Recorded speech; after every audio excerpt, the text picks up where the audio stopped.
what's up everybody? ESAM here bringing you another video. This one going to be my tournament wrap up for Smashadelphia. Sorry if I'm talking a little bit fast from the beginning. I've just been recording a lot of videos and as you can tell, it's the same shirt. Yeah, and I'm also not wearing underwear because the camera can't see that. This is a long time due. So I went to Smashadelphia a few weeks ago, entered Smash 4 singles and doubles, and then PM singles and doubles. So I'm gonna go over PM doubles, then singles, then Smash 4 doubles, then Smash 4 singles. So in PM doubles, I teamed with my friend Pixel from North Carolina. Didn't have that many expectations because I was not sure like really how good I still was at PM, and as well as I don't know how good Pixel was at PM. Like I don't know how much she has progressed. But either way, so round one we actually lose 2-1 to Smo and Ornstein's, which was actually a really solid team. It was a DK Chic team. They were separating us incredibly well. They were doing a bunch of team combos. So honestly, they played really well. Or we were pretty solid game 2, and then game 3 the FD counterpick really hurt us because we weren't able to like run away or like reset to neutral enough, and they were just able to like beat us down and then end up winning that 2-1. So after that, we got dropped into losers where we had to play Eeyore and Hot Sauce where we won 2-0, pretty solid. I do not remember who they played. Then after that, we had to play Sunday and Zep, and Sunday was actually someone that Pixel was staying with, so this was really funny that we had to play them. But we did end up winning 2-0, and then ultimately lost to Dingo and E2XD, which is a good ass tag. Dingo top 8'd in singles tournament, just won an amazing Charizard. E2XD played Link, just again really strong player. They were just really good together. You can tell that they had teamed a lot, and so that put us into 9th, I'm pretty sure, for that bracket, which wasn't too bad considering I didn't honestly expect, like I didn't know what to expect. I didn't know how many good teams were there. I didn't know pretty much anything about that tournament. Now for PM singles, you know, there were bracket pools, obviously not round robin. So round 1 I had to play against Mythic, and I do not remember who Mythic played unfortunately, but it was a 2-0. The next round I played against Arsenals, who was a Fox main I'm pretty sure, and I won that 2-0 pretty solid. Apparently everyone was like, yo, Arsenals is pretty good, I'm very surprised you did that. And I'm like, oh, I'm pretty good at this game. I think I played him at Shots Fired, like one of the last times I played PM, like all the way back then. So I feel like I played him there because I recognized him and I recognized his style, and similar things happened in the set actually. So I went into winners finals in my pool where I had to play Kais, the Charizard main, who ended up getting like 4th or 3rd in the tournament. Actually an incredibly close set. So the times I played Dingo before when I was active in PM, he would always beat my Samus and do worse versus my Pikachu, but ultimately win because Dingo's amazing. So I'm like, okay, well I'm gonna go Pika game 1, and he demolished me. He knows the matchup so much better, and he just did every single thing he wanted and just bodied me that game. And I'm like, well, okay, my Pika lost, so let me try to go Samus. I ended up winning game 2 with a 2-stock, very solid on my end, and I was like, okay, well I can do this, because again, I also have no idea necessarily how good any of these players are in the PM, because I don't super keep track of the PM scene besides the upper echelon, although I guess Kais is in that because he did incredibly well at this tournament. But either way, so I'm like, okay, well I can do this, and then game 3 he goes to FD, gets a like 4-2 stock lead, like 4 stock mid%, or no, it was actually a 3-1 stock, like 3-0 to 1-0, and I ended up bringing it back to last stock. I'm at like 120 when he spawns, gave him 40 or 50 immediately. He gets me in the air, and I was literally getting juggled and edge guarded for like 45 seconds, make it back finally, get a few more hits in, and then ultimately lose to an up throw where he advanced 2-1 from the pool. So I advanced into the top 24 losers bracket, where I immediately had to play Satoshi, who was a Squirtle main. Actually really close set. There was a lot of back and forth. He won game 1, I think.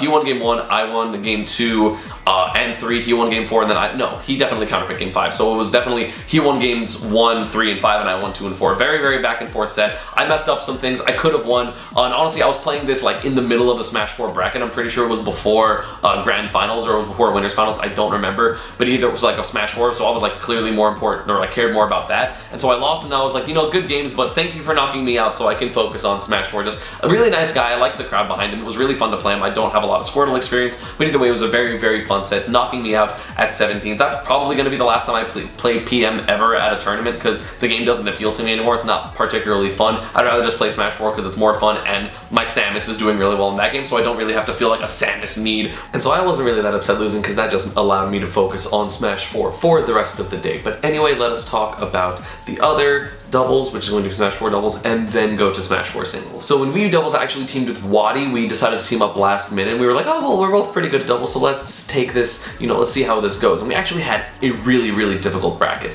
We ended up playing, I think, only people that got 4th and better, because round 1 of our bracket, we played Light and Don. Light being the Fox main from New England, Don his Mario partner. We won that 2-0, but it was pretty close. After that, we played Ralphie and Frozen, Corrin and Cloud, which was also, again, pretty close, but we did win 2-0 in winner's semis, we played Luck and Redeemer Z, which honestly, I don't, oh wait, this was the Mario Luigi team. So they, I think, got the lowest. So the first 2 rounds that we beat, both got top 4. One of them got 3rd. And then the people that got 2nd were Mewtwo King and Pelka, which we double 3-0'd in winners and grand finals. Me and Wadi just played excellently. He was able to convert off of so many things. Me and Wadi, you know, we were losing 1 game to actually our winner semis. We kind of got botted at the beginning, but we ended up bringing it back just because, again, really solid players. He's so good in doubles. He just stock tanks like hell. I'm able to go get edge guards. We're both able to do pretty much anything we want. I understand Mewtwo very well, so I was able to follow up off of his stuff. He understands Pikachu enough, so he was able to follow up sometimes off of my stuff. We got like crazy combos. It was nuts. It was pretty sick. But yeah, so we won 3-0 versus Mewtwo King Pelka twice. So 2nd was Mewtwo King and Pelka, and then 3rd was Ralphie and Frozen, which again we beat round 2, and then 4th was Light and Dawn. So we played 5th place, 4th place, 3rd place, and 2nd place. We didn't play anyone worse than that because there were only like 20-something teams. So pretty small bracket, but either way, really difficult doubles bracket for us, even though we did not drop a game, but it felt like we did. And of course, we had Wii U singles, which I ended up winning, but let us go through the bracket to get there. So first round, I played Rex 2-0. I do not remember. I think someone I played here was a Lucas man. I don't remember which one it was because I also don't recognize the House of 3000's helper. So one of them, I 2-0'd both of them, but one of them was a Lucas player. I do not remember which one, to be honest. Like, I'm sorry, but it's hard to remember a lot of my pools matches. But then after that in winners finals, I had to play Light, the Foxman, as I mentioned, from New England, and I actually won that 2-0. Game 1, very close. I think we were both an up smash away from winning.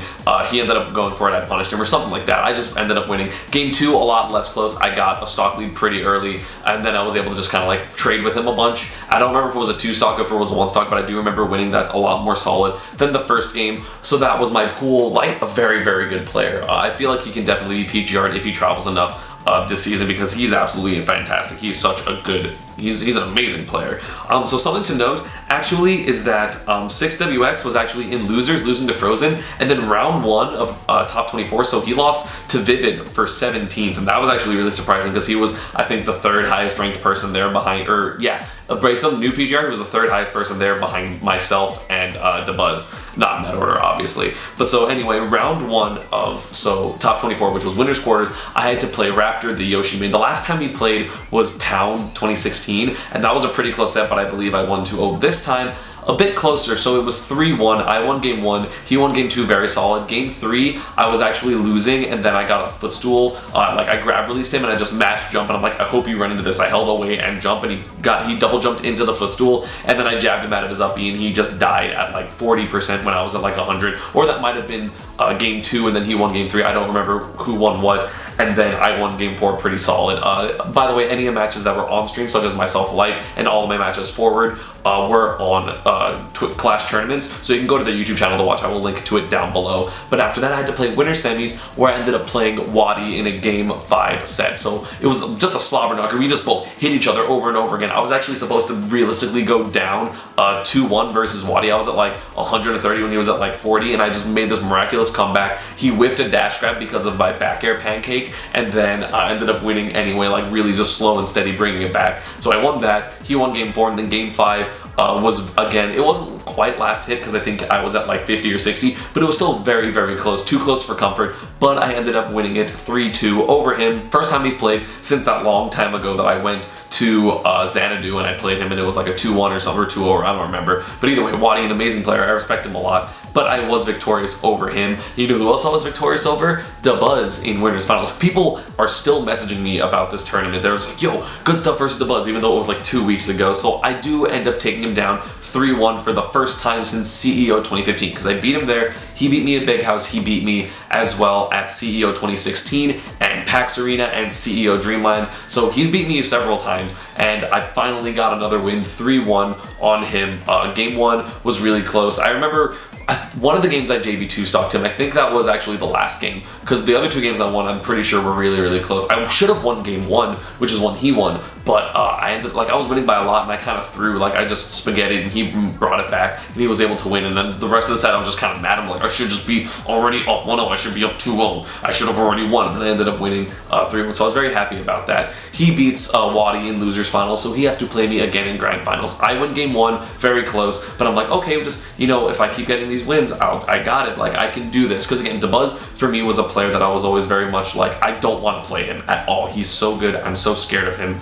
But, you know, obviously the set in winners finals gave me some confidence. But, you know, I was going in cold, obviously, because I hadn't played in about an hour, so I have to play him. I win game 1, I'm like, okay, cool, I'm playing really well. And then he decides to win 3 games straight in the set, and I'm like, oh. Even though some of them were last hit, I was just like, oh, that's not good. So, you know, he had a lot of momentum. And then after that, you know, in set 2, you know, game 1 was very close, but he ended up winning, and game 2 was very close, and he ended up winning, and I was just like, I'm down 2-0 versus Dabuz. I don't know if I can do this. And you know, you see me, if you watch the video, I take like a deep breath and I'm just like, oh, okay. And in my head, I'm literally like, okay, I'm going to pretend he just reset and I'm going to 3-0 him because I'm mad. And I'm going to beat him and I don't care what happens. And then game 3, I barely won. He was winning the whole game, went for a greedy down smash at the end after like a roll read attempt to get a second roll read. Then I up smash him at like 75 or 80% and he dies. Then game 4 was a lot more solid for me as far as I'm aware. I get like a, you know, I was winning the whole time and then he ended up bringing it back, but I got a down air on a neutral getup or something to take the stock. And I'm like, okay, well cool, so I'm up 2-0 in my head again.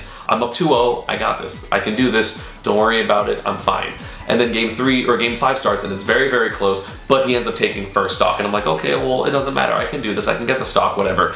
And then he deals me like 80% before I kill him. And the moment before I killed him, I was just like, I don't think I can do this. I think this is a bit too hard for me to overcome. Like I still have to kill him. He's at, you know, 2 stocks still. I'm at 80. Like this is so hard. I'm at death percent already. And then he does something greedy, like a dash attack or a down smash, and I up smash him for it. And I'm like, okay, you know, this is still really difficult, but if I hit him, I can kill him. And then I've rewatched it a bunch of times. I hit him 3 times. There were 3 neutral exchanges. Well, he hit me a few times when he came back, but of the neutral exchanges, so like after those few, I hit him once and dealt him 40. I hit him a second time and I dealt him about 15 or like I hit him like twice. And then the third neutral exchange just never ended, so I hit him. He landed on a platform, but that's still in disadvantage because I'm poking with up airs, and then he like tries to jump and air dodge, and I back air him for it, and then he's off stage, and I forward air him, and then that's when he's falling, and then I get the last, like the nair to hit him out, and then he's like, you know, he's falling, and then he tries to go for a high up B, but he's been doing that for a lot, so I like, honestly, when he was falling, I'm like, okay, I'm gonna jump here because, you know, then I'll be falling with him like this, and this is me obviously, and that'll be fine because that's, you know, advantageous position for me. I have to watch out for Luma, but whatever. And then if he up B's, I can react and nair, and he up B'd and I reacted with double jump nair, and he finally dies, and I pop off super hard. It is hard to beat Dabuz in the first place, but to reverse 3-0 him, that's something that only very, very few people have ever done, and I'm really, really happy for myself that I was able to do that. I played so well that tournament. He obviously destroyed me 5 games straight, but I mean, technically I won 4 games straight if you think about the 3 games in winners finals that I won in a row, and then the first game in set 1 of grand finals. So it was very much like he won the first game, I won 4 straight, he won 5 straight, I won 3 straight. So that was pretty much how our sets went. And that is going to be me victorious at Smashadelphia. I actually couldn't really stay that long because I ended up having to leave like immediately because we had like a limo ride back to the airport already kind of predetermined. Like it's at 4, and then I look at my phone like after like I'm putting all my stuff back in my pocket, and I look and I'm like, oh, it's like 3:58, I gotta go, and I just like start running and get my bags and I go. But this tournament overall was, you know, it had some ups and downs, and so I'll talk about the ups first. So the ups, I got flown out there and I got a ride from the airport to the hotel with JONNY GIEOLI, which was the lead singer for Crush 40, and me, him, and a YouTuber named Kadikarus were able to talk for like an hour and a half with each other, and it was actually really, really cool. Johnny was really, really down to earth. I was able to talk to him about his experience, compare them to our experiences, and how me and Kadikarus had traveled a bunch of places and just been able to like meet fans and blah, blah, blah, and have some type of impact on people like that. And that was really nice. You know, he offered me to go to dinner, but I already had plans with DM Brandy, who I was able to see, and we just talked a bunch, you know, in downtown Philly, which was really nice. I was able to see some of my friends that I haven't seen in a while in Pixel and Wombat, and a few other people here and there. Obviously, some of the smashers like Wadi, Senpai, you know, Dabuz, everyone like that I played, the House of 3000 guys, just the general New York people, so that was really nice. The concert of the Crush 40 was actually really, really good because it's a convention, right? Like it was a whole convention that had a tournament. So all the booths, like the artist alley, or like everything that was set up for the convention was actually amazing. There was a bunch of stuff for everyone to do. I was obviously mostly in the Smash room. I played some rhythm games, I played some other fighting games, I played some Windjammers, which was really fun because they had a setup for that. It was just really fun. They had a bunch of random video games that you were able to play, and then there was the convention part with like a wrestling ring, and there was like cosplay wrestling and a few other things to do with that. There were just music, there were people, there were panels, there was conversation. qualifications that were had. Obviously, again, I didn't do much of it because I was just in the Smash tournament, I was chilling, but I did go to the Crush 40 concert. In the Crush 40 concert, it was just Johnny. The other guy in Crush 40 wasn't there. And so he did the best thing that he could have possibly done, because he was going to be playing, he was going to be singing over like music, right? Like just the pure instrumental, not live. So instead of being alone on the stage, he just goes, well guys, like I do need a band, even so can you guys play air instruments? And he gets like 5 people to play air guitar, air bass, air drums, 2 backup singers, air keyboard, and it's just people that are huge fans of him. So they're able to go up with pretty much their idol, because a bunch of, especially, you know, Sonic fans, like Sonic fans are the most passionate people. And so it was a bunch of Sonic fans that were able to go up on stage and perform with him, and they were so happy. And then I got a little interview on my phone afterwards with the drummer, the air drummer obviously, and it was just, I couldn't stop smiling, because I don't really play that many Sonic games, so I didn't know all the songs. I was singing when I could, when I knew the music, but at the same time, like, these people were so happy that they were up there, and it's just such a good example of like using your fame and using your social clout to do something right. And it made me really want to do, you know, better with what I have. Like, and I know, you know, I'm typically like, I'm not like one of those people that kind of like shuns their fans or kind of like treats them poorly. I don't really even like calling people gyms or calling people like socially awkward, because that's just who they are, and making fun of it just makes it worse and makes people have bad experiences. So just seeing Johnny do that with arguably, you know, I don't know any of them, but some of them could have been socially awkward, some of them could have been nervous to even go and watch, and to have them go up on stage and do that was just amazing. And I literally couldn't stop smiling the whole concert, because I could just see the look on everyone's face that was on stage, and they were just so happy. And obviously the performance was really good, so that was really nice. Some bad things: the schedule wasn't outlined on Smash GG, so no one knew when anyone was happening. That might have partly been because it was a con tournament, but I'm not sure. Obviously the stream was pretty mediocre, but that was because Smashcast was a major you know, sponsor of the entire event, and so they used that instead of Twitch, but we know whatever, the YouTube odds are fine. So the schedule was weird. Everything was spread out really far, because like, again, there was only like 100 people, and it was a 3-day event. Like, we did things all 3 days, and that was kind of weird that we had such a big gap between everything, but at the same time, it was a very low stress event. We were able to go to the convention besides that, which was kind of nice. And honestly, the schedule thing was the main thing, but that is obviously very important. Like, I was just kind of there chilling, just because whatever, I'm just gonna be here, I'm gonna warm up, and then suddenly my pool was like an hour and a half before I thought it was, and I'm sure some people got DQ'd because they thought their pool was at a different time, because like, it's like, oh, well, things started at 3 and then it started at like 2 or 1:30, and I don't really know how that really happened or how that miscommunication happened, but again, just outlining it better on Smash GG could easily solve that problem. Other than that, the venue was pretty nice. We can have more space next year for sure, you know, if people commit to it, so I would honestly recommend going to it. And especially, there are not that many events in the Northeast, because, you know, there's no Apex anymore, so it's pretty much just like Shine, and that's the main thing in the Northeast, and that's pretty much it. So Smashadelphia could definitely become another event in the Northeast, assuming Apex doesn't come back and assuming whatever it doesn't have, like if that area stays as barren as it is. So yeah, obviously I beat Dabuz. I was really happy. Really good tournament for me. I won double, so I swept Smash 4, and I did pretty mediocre in PM, but I wasn't really expecting too much anyway. And yeah, that is going to be about it. Sorry this video is late, but I've just been doing a bunch of videos in the PGR and the matchup charts and all that, so it finally is coming out. And you know, social media, Panda and Partner stuff is down below, and I will see you all next time. Bye.